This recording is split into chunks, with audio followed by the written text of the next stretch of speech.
Cool. Thanks very much. Hi, everyone. Yeah, let's get started. Is this the real life? Is this just fantasy? UX design in the physical world. Ideally, if it was in real life, I would have liked to be on stage with fireworks and things like that, and Queen playing in the background, maybe. But here we are, and I guess the theme of this is remote work and everything like that. So, yeah, let's get into it. So here's a quote from Adam Newman. As the world becomes a more digital place, we cannot forget about the human connection. Hi everyone, I'm Sean Dunn. I'm a UX design lead and I look after mobile channels at Vodacom. So I work on the My Vodacom app, USSD, WhatsApp, chatbot, all that kind of stuff. I have over 14 years experience in the design industry. So I started out in packaging and print design, which I think that's a big part of this talk, so I'm going to go into more detail on that. That was when I worked quite a bit with Simba at my first job. Then I moved over to Massmart, where I was working at Macro.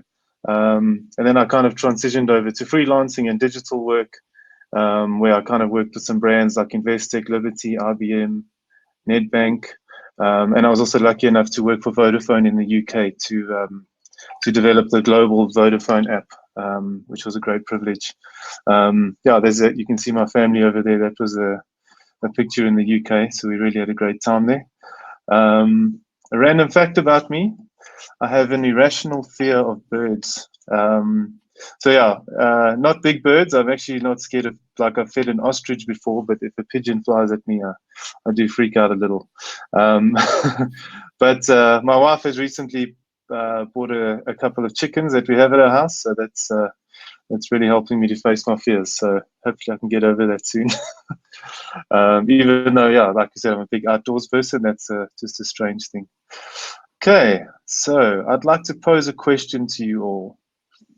Do you ever feel detached from your customer when designing digital experiences? So basically, I'm sure we all follow similar processes. We design our journeys. We put a lot of thought and effort into it. I think sometimes we even overthink it. Then we user test the journeys as best we can, and we send it out to the customers. And then we wait. And then we keep waiting. And we're just wondering, okay, how is it performing out there? What's happening? Unfortunately, if we've designed something really great, we typically get limited or no feedback. We've got a frictionless journey. Everything's going great. So we just assume things are going well. If it happens to be a bad experience for some reason, you tend to get lots of feedback. And that's not necessarily a design issue, but sometimes it's just technical issues, or maybe people just don't like the company you're working for and they had a bad experience with a call center agent or something. So yeah, I think it's just this kind of, I guess, this feeling of sort of sometimes isolation, and you kind of trying to connect with the customer, but maybe it's not always going as ideal as it could. So even just in our UX work life, like how has that changed? I'm sure quite a lot of us are working from home at the moment. Obviously, meetings have become virtual. Workshops are now digital. So, I mean, especially for us, and I'm sure many of the big corporate people, we're no longer sitting in meeting rooms working on whiteboards. We're using Miro and I guess Figma, Framer, all these cloud-based tools, and we're kind of trying to get as close to what we used to have as possible. Also, our celebration, celebrating teammates has just now become an animated little clap on Zoom, instead of being able to kind of cheer and clap in real life. I know we used to have Friday stand-ups where we could really celebrate people and that. And now, yeah, it's just become a little bit, I guess it's not as exciting as it used to be. Even user testing and focus groups have sort of become surveys and virtual calls and that. So we're not kind of getting that sort of connection like we used to have. And I think for us working from home, I think we can also feel a bit isolated from not only from our customers, but also from our colleagues and stakeholders and everyone. And I mean, user is in our name, so we kind of need to be close to the users and sort of figure them out so we can build the best possible products for their needs. We've obviously also got kids and dogs and hardy-dars who are making appearances on calls. That's not always a bad thing, because I must say I've really enjoyed the the time with my kids, but sometimes it can be a bit tiring. um, yeah, so it never used to feel this way. So as I mentioned earlier, I was in packaging design for quite a few years, probably about 5 or 6 years. And I'd like to focus part of this talk around my time at Makro. So I represented a company called Daymon Worldwide, and they specialized in private label products. And I think most of us, we just called it no-name brands. So it was essentially the no-name brands for Makro. So these products would be sourced from local and international suppliers. And then our team would design the CR for it and design all of the packaging across all the different segments. So you can see a few examples on the screen here. So there was many food items, sort of safety things like safes and that kind of thing, outdoor products like chairs and heaters and tables and all that kind of stuff, and even just general merchandise like stationery. And you can see there's obviously curtains here and a candle holder. So I was designing all these kind of things. And one thing that I've found in packaging design is that everything felt so tangible, if I can put it that way.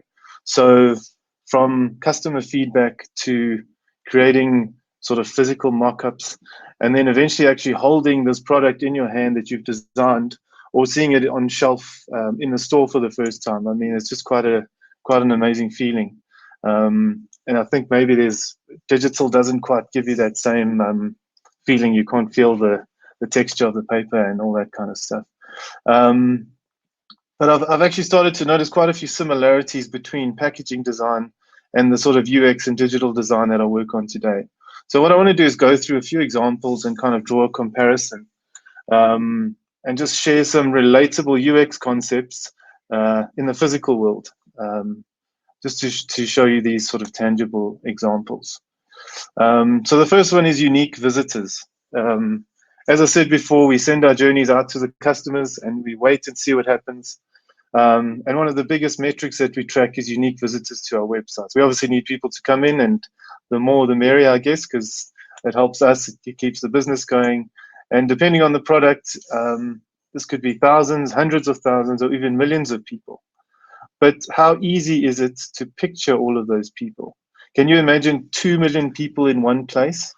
So I think that's quite tricky. I know our Vodacom app is over 3 million, and it's quite difficult to imagine that many people. And actually, when you send something out to them, you kind of just hope and pray that everything's going to go smoothly and there's not going to be too much backlash.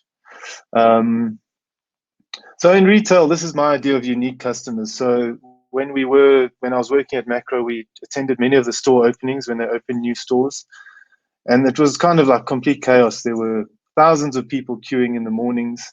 And they would people would get, you'd see there were a lot of people would be excited. They're like, wow, there's lots of deals going on.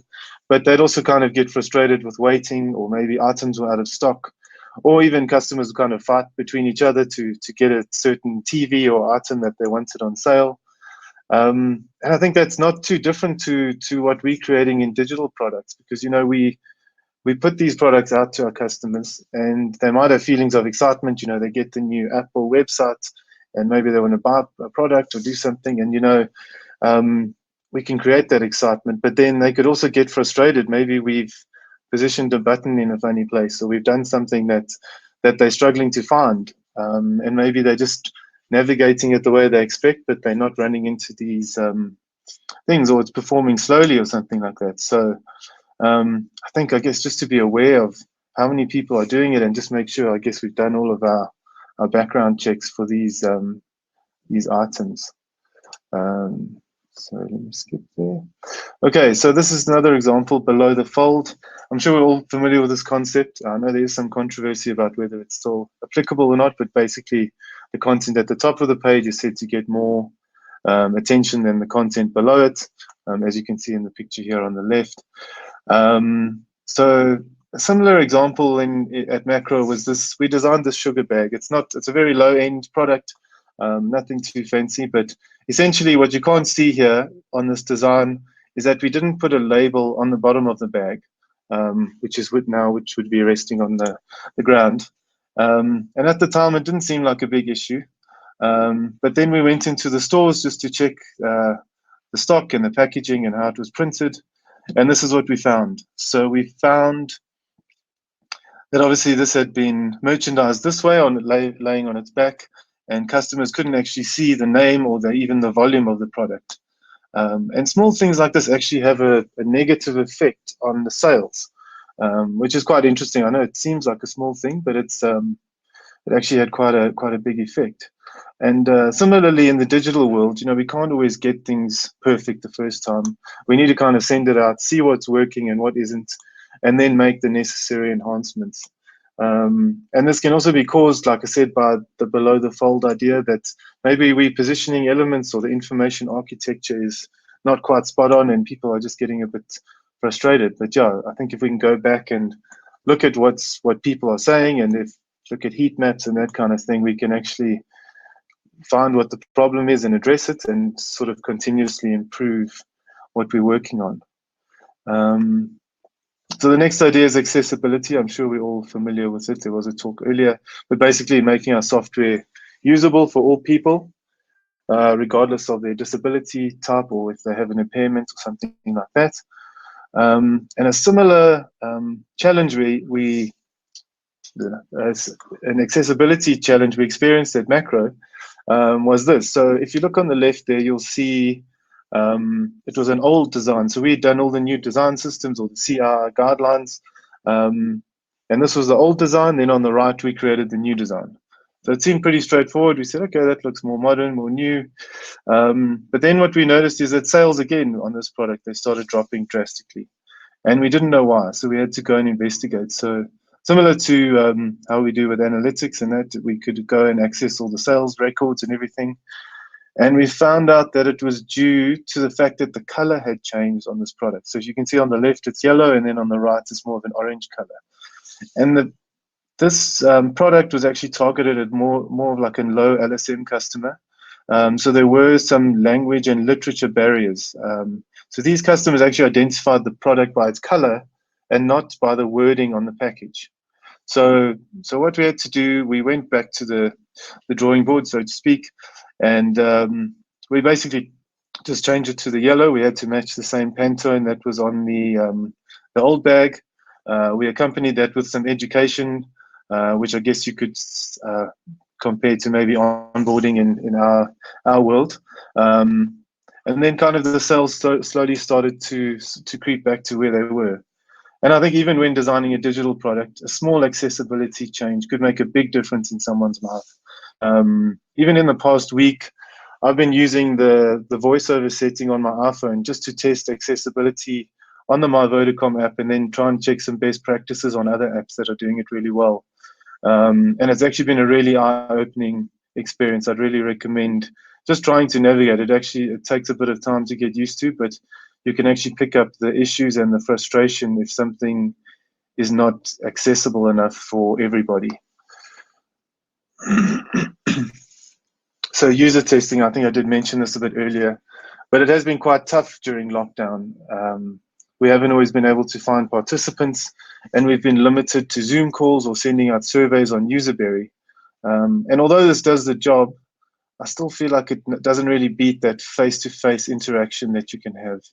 And we used to be very lucky at Vodacom because we have the Vodacom World, where we would stand in the middle of the aisle there. We'd have a bowl of chocolates to kind of entice customers. And then we'd do a gorilla test with them and they'd get a chocolate, and yeah, they seemed very happy about that, and we got some really valuable feedback that way. But unfortunately that had to stop at the beginning of lockdown. So the equivalent of this at Macro was we used to do blind tasting in the stores. It was kind of like what we do these days is similar to an A/B test. So say you're testing a lemon cream biscuit, for example, you'd get two options from two different suppliers, and you'd put it on a plate without any branding, and then people would test them and they'd say which one they prefer, and then that would be the one that we'd end up using and putting into markets. But one thing that I've found, which was very evident, and I'm sure you've seen from restaurants and reviews on food and stuff, is that people are very passionate about food, and they didn't hold back on what they thought and if they liked something or didn't.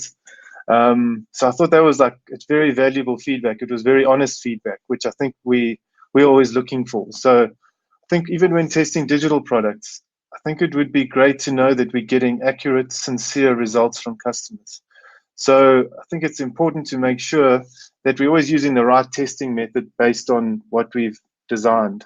Because I think sometimes you just start doing a questionnaire, send it out, get some results, but is it really angled in the right way? Are we really testing the way that kind of accompanies or works well with that product that has been designed? And I think even if we get the results back and we're not 100% satisfied, we should actually go back and do subsequent tests and just make sure we get to a point where we're completely happy with what we're sending out to the customers.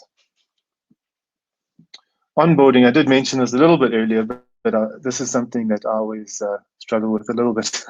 So obviously when there's maybe a new launch of an app or a website, or maybe a new features being introduced, it always helps to have some kind of onboarding or education, just to I guess to let the customer know what's changed or what's new and how it's going to affect their experience in this product.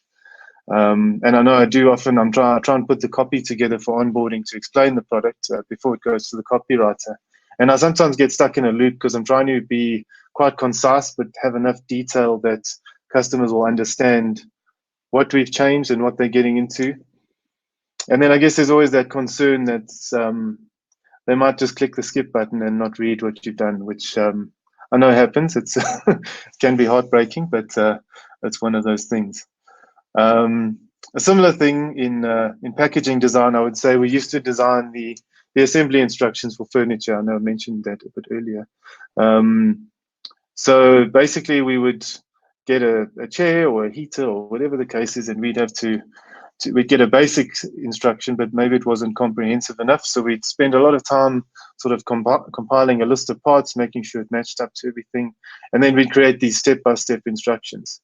But then a similar issue, which I mentioned in the digital onboarding, is that I know a lot of people just throw these instructions away. So they kind of just start assembling something themselves, and then they're just left with a handful of nuts and bolts left over and a wonky chair. So yeah, I'm not sure how to solve this one. I just thought it was quite a nice comparison. But I know there's a lot of literature out there on onboarding, and I think I've gone through it many times when I've been doing onboarding journeys. Okay, prototyping. So prototyping is actually one of my favorite parts of the UX process. I really enjoy kind of bringing the journeys to life. And I've started recently working on Framer, which I find is a really magnificent tool. Obviously being cloud-based, and also you can create all these sort of micro interactions and stuff like that. And I think it's great for user testing, but also to show your development team what you're trying to achieve and what the end result should look like. Because I'm sure we often know there can be a delta between the design and the final product. So ideally we want to get as close as possible to that. What we used to do at Macro, I actually also really enjoyed this, but we basically only had an A3 printer in our office. So we used to print, now you can set the printer on the tile mode, so it actually tiles whatever your design is. And then we'd get double-sided tape and we'd stick all of these pieces of paper together, and we'd actually have to learn where to fold it, which lines fold. And we'd kind of put together all of these sort of mock-ups like you see on the screen here.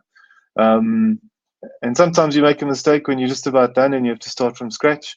I think that's the beauty of digital, but yeah, that was, and then sometimes you were designing these boxes for big sort of bras and umbrellas and things, and you'd need like a dedicated space like your garage at home or something to actually make these mock-ups. And then these were used similar to how we use our prototypes. We would present them to execs and get feedback from customers, and also as kind of a color reference to make sure we've designed things with the right kind of color when it gets printed. Yeah, so I think similarly with the digital journeys, we kind of need to make sure that the final result is very close on our prototypes. The final result is very close to what will go live, so that we can get accurate feedback from customers, stakeholders, and that the dev team knows exactly how it should be built. So here's a term. I was actually just showing my talk to some people at work, and they mentioned the term phygital, and I was like, what's phygital? So it's a term that's been around for a long time, and I found it quite interesting. I don't know how I didn't know it, but I somehow seem to miss all of these buzzwords until I hear them in the office. So basically, it's the concept of using technology to bridge the digital world with the physical world, with the purpose of providing a unique experience for the user. So I think the purpose of this talk and what I was trying to get to is, how do we get our digital products to be a bit more tangible for customers, or kind of if we can try and bridge that gap, especially now during COVID and lockdown and everything. And I guess that's the question now: how do we get closer to our customers? And just here's a few things that I think we could look at. So we must solve the right problem. I think often we get a business requirement or a need, and it's often more of a business need rather than a customer need. So the business is maybe trying to reach a certain KPI, or they're trying to increase sales, but you can see as a designer that it's going to be somehow at the expense of the customer, or maybe it's a little bit sneaky or unethical. And I think we definitely need to sort of challenge those decisions. And it's not always easy, especially when there's, I guess, all these hierarchy in business. So we need to kind of just make sure we do enough research, and I guess get the customer experience teams involved if you're lucky enough to have those, to kind of validate these propositions and make sure that it makes sense and it won't negatively affect the customer in any way. Then of course we have personas. I know these are quite difficult to get right. I think it takes a lot of work to set them up, obviously a lot of background research in that, but I think they're such a valuable tool as designers, because like I said, you can't always get the right users to test, or sometimes maybe you just, you're sending out your software, people are using it, but you can't always get to them.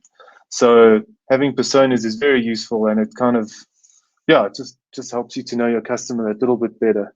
And I think spend the time creating personas. Like I said, it will take some time, but then once they're created, get to know them. So start calling them by name.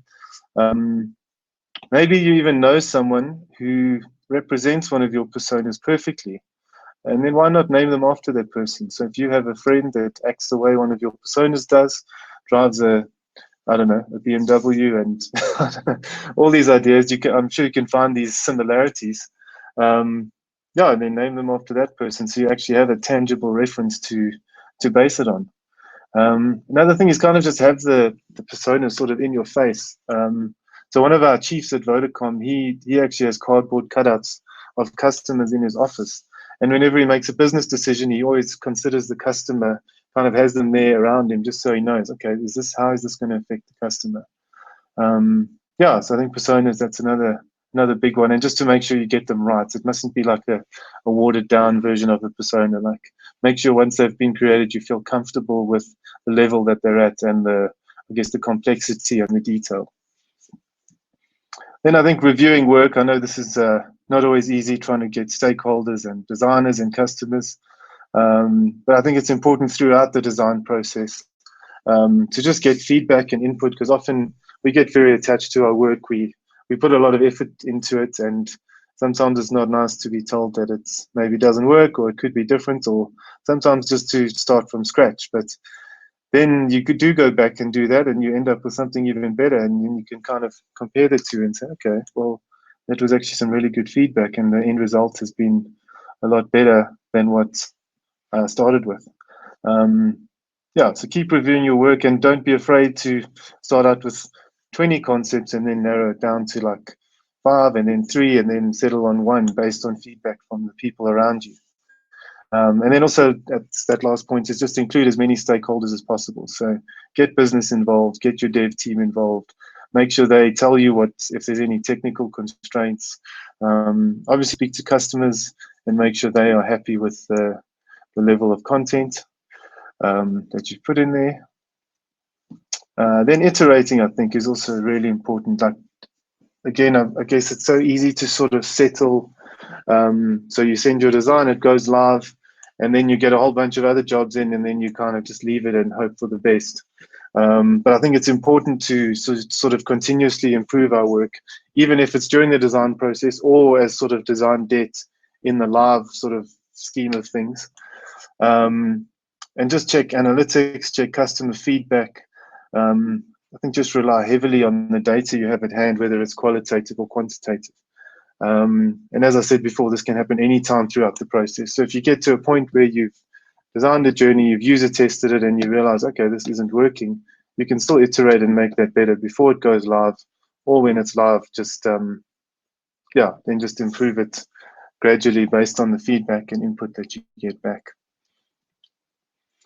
And then the final one, I think, is just believe in yourself. I'm sure we all know of imposter syndrome. It is real, and I know we work in an industry where everyone has an opinion on our work, and that can make us doubt ourselves. Obviously, I know we all say everyone's a designer, and that does come through a lot in business. But we are professionals, and I think as long as we stay true to our process and advocate for the customer, then I think we're on track. So in closing, we're living in a really turbulent time. And although we may sometimes feel isolated, we have the power to help people through the design of our products. So to all of you out there, just keep up the great work. Thank you for your time.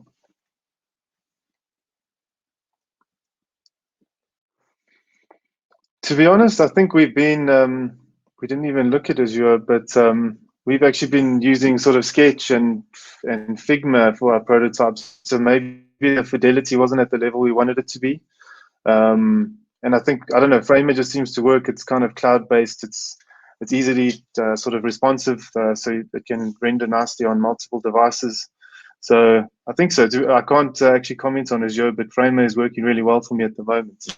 And I think another nice thing with Framer is you can even bring in sort of live content from like spreadsheets and databases and stuff like that. So you can actually show sort of real like dynamic content within the prototype, which I find very valuable.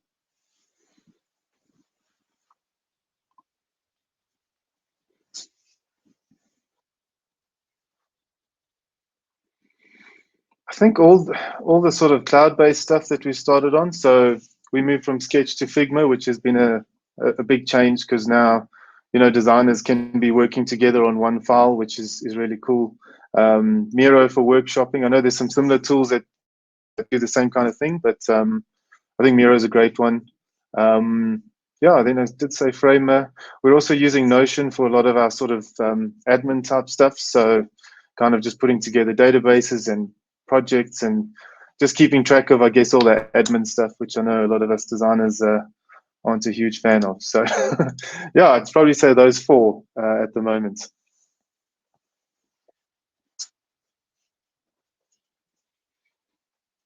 Yeah, definitely. I think especially in these times, it's you can hop onto well, we're on Teams, but obviously Teams or Zoom or whatever, and then kind of work together on one file. It almost feels like you're in the room together.